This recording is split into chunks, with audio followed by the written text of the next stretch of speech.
Hello friends, இன்றைக்கி நம்ம கிச்சனில் என்ன வீடியோ பார்க்க போகிறோம் அப்படின்னா, எங்கள் வீட்டு கிச்சனில் இருக்கக்கூடிய ஒரு சின்ன ஃப்ரிட்ஜ் டூர் தான் பார்க்க போகிறோம்.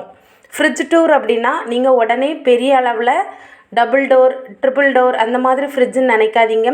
நார்மலாக எல்லார் வீட்லேயுமே இருக்கக்கூடிய சிங்கிள் ஃப்ரிட்ஜ் தான். வாங்க அது எப்படி இருக்குன்னு உங்களுக்கு காட்டுறேன். ஃபஸ்ட்டு ஃப்ரிட்ஜுக்கு மேலே பார்த்தீங்கன்னா காட்டனில் ஒரு துணி விரிச்சிருப்பேன். அப்போ தான் தூசி அந்த துணியில் பட்டாலும் நம்ம எடுத்து துவைக்கிறதுக்கு ஈஸியாக இருக்கும். அதுக்கப்புறம் பார்த்திங்கன்னா அந்த பெரிய வெள்ளை கலர் டப்பாவில் ரேஷன்லேருந்து வாங்கின சீனி தான். பக்கத்துலேயே நாட்டு சர்க்கரை இருக்குது. எதுக்காக இதெல்லாம் ஃப்ரிட்ஜ் மேலே வச்சுருக்கேன் அப்படின்னா, தனியாக இன்னொரு இடத்துல வைக்கும்போது டக்குன்னு எறும்புலாம் வந்துடுது. ஃப்ரிட்ஜ் மேலே வச்சா மட்டும்தான் அது கொஞ்சம் சேஃப்டியாக இருக்குது. அதனால தான் அதை தூக்கி ஃப்ரிட்ஜ் மேலே வச்சுருக்கிறேன். அப்புறம் இந்த நீல கலர் பக்கெட்டு பார்த்திங்கன்னா சேமியா, மைதா, ரவை அந்த மாதிரி கடையிலேருந்து வாங்கிட்டு வரக்கூடிய மாவு ஐட்டம் எல்லாமே இந்த பக்கெட்டில் தான் ஸ்டோர் பண்ணி வைப்பேன். அதுக்கப்புறம் இந்த குட்டியாக இந்த பச்சை கலர் பக்கெட் பார்த்திங்கன்னா எப்போவுமே என்னோடய ஃபேவரேட். ஏன்னா ஸ்நாக்ஸ் ஐட்டம் எல்லாமே இங்கே தான் ஒழிச்சு வச்சுருப்பேன். இது எப்போவுமே ஏதாவது ஒரு ஸ்நாக்ஸாவது இருந்துகிட்டே இருக்கும். அதுக்காக எப்போவுமே நிறைய வாங்கி வச்சுருப்பேன்னு நினைக்காதீங்க. அட்லீஸ்ட் ஒன்றாவது எப்போவுமே இருக்கும். அப்புறம் இந்த லைட்டு க்ரீன் கலர் பக்கெட் பார்த்திங்கன்னா அரிசி, அப்புறம் சீனி, அதுக்கப்புறம் ரேஷன்லேருந்து வாங்குகிற பாம் ஆயில் எல்லாமே எக்ஸஸ்ஸாக, அதாவது நம்மளோட தேவைக்கு போக 1-2 மீதி இருந்ததுன்னா அந்த பக்கெட்டில் போட்டு வச்சுருப்பேன். கடையிலேருந்து என்ன பொருள் வாங்கினாலுமே ஒரு பாக்கெட் அப்படின்னு வாங்க மாட்டேன், 2 பாக்கெட் வாங்குவேன். ஏன்னா ஒன்று முடிஞ்சால் டக்குன்னு வீட்டில் அடுத்து ஒன்று இருக்கணும் அப்படின்னு சொல்லிட்டு அந்த ஒன்று மீதி வரக்கூடிய பாக்கெட்டை தான் அந்த பச்சை கலர் பக்கெட்டில் அடைச்சி வச்சுருப்பேன்.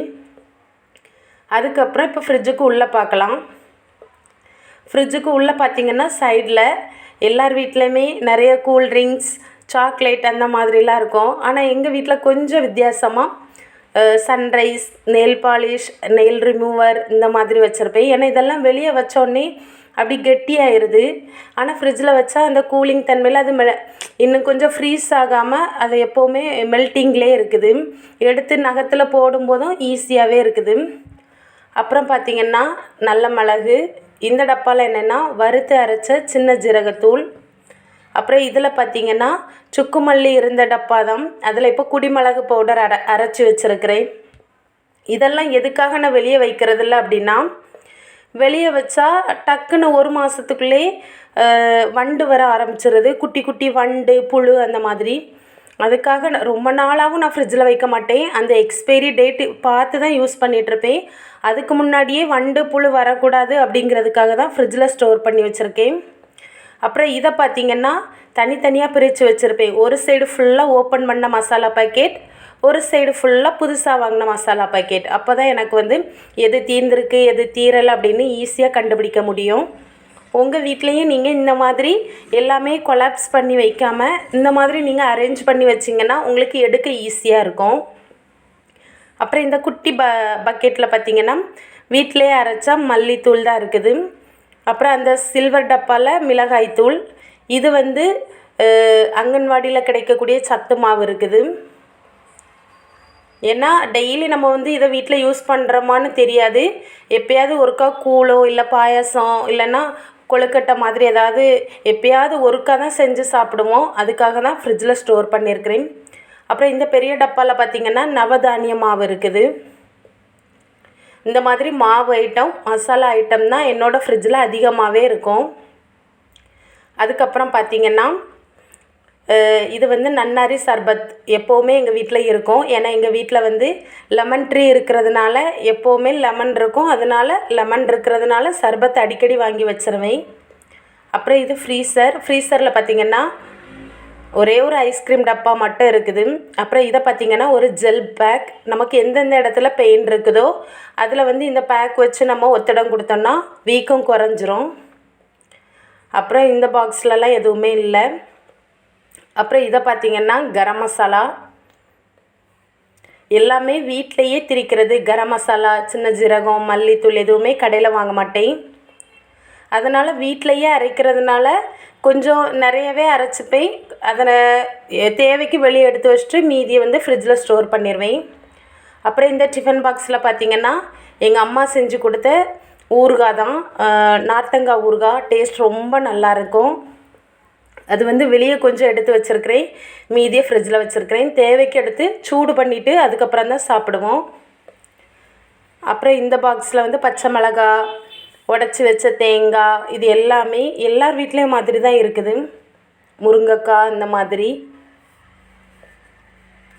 ஃப்ரிட்ஜில் எதை வைக்கிறோம் அப்படிங்கிறது முக்கியம் இல்லை, ஃப்ரிட்ஜை வந்து நம்ம எப்படி வைக்கிறோம் அப்படிங்கிறது தான் முக்கியம். ஃப்ரிட்ஜுக்கு பின்னாடி ஒரு சின்ன பாக்ஸில் வந்து தண்ணி எப்போவுமே விழுந்துட்டுருக்கோம். அதெல்லாம் மாதத்தில் ஒரு நாளாவது எடுத்து க்ளீன் பண்ணிக்கோங்க. அதுக்கப்புறம் நல்லா வாஷ் பண்ணிக்கோங்க.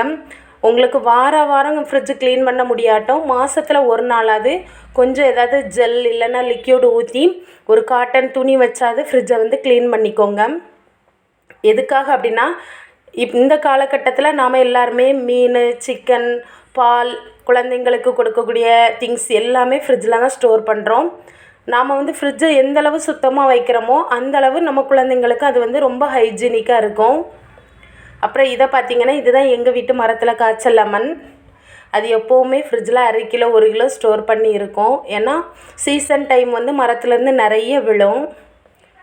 அதுக்கப்புறம் பார்த்திங்கன்னா தக்காளி, அதுக்கப்புறம் மசாலா ஐட்டம் தான் எல்லாமே இருக்கும். பீன்ஸ், கேரட் அந்த மாதிரி தான்.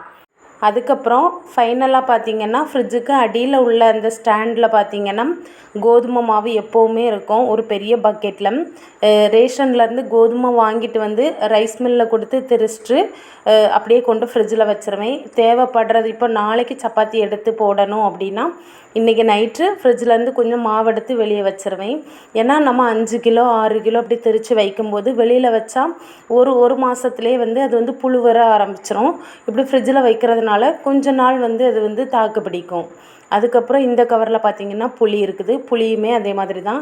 தேவைக்கு ஒரு சின்ன டப்பாவில் வெளியே கொஞ்சம் எடுத்து வைப்பேன். அதுக்கப்புறமா மீதி இருக்கக்கூடிய மொத்த புளியையும் தூக்கி ஃப்ரிட்ஜில் வச்சுருப்பேன். வைக்கும்போது கொஞ்சமாக கல் உப்பு போட்டு வைப்பேன். டக்குன்னு வந்து புழு பூச்சி வராது. நீங்கள் யாராவது ஃப்ரிட்ஜில் இருந்து பழங்களோ காய்கறிகளோ எடுத்து சாப்பிட்றதுக்கோ இல்லை சமையலுக்கு யூஸ் பண்ணுறதா இருந்தாலோ அதுக்கு முன்னாடி அதை எடுத்து நல்லா வாஷ் பண்ணிவிட்டு அதுக்கப்புறமா சமையலுக்கு யூஸ் பண்ணுங்கள், சாப்பிடுங்க, ஹெல்த்தியாக வாழுங்க. தேங்க்யூ.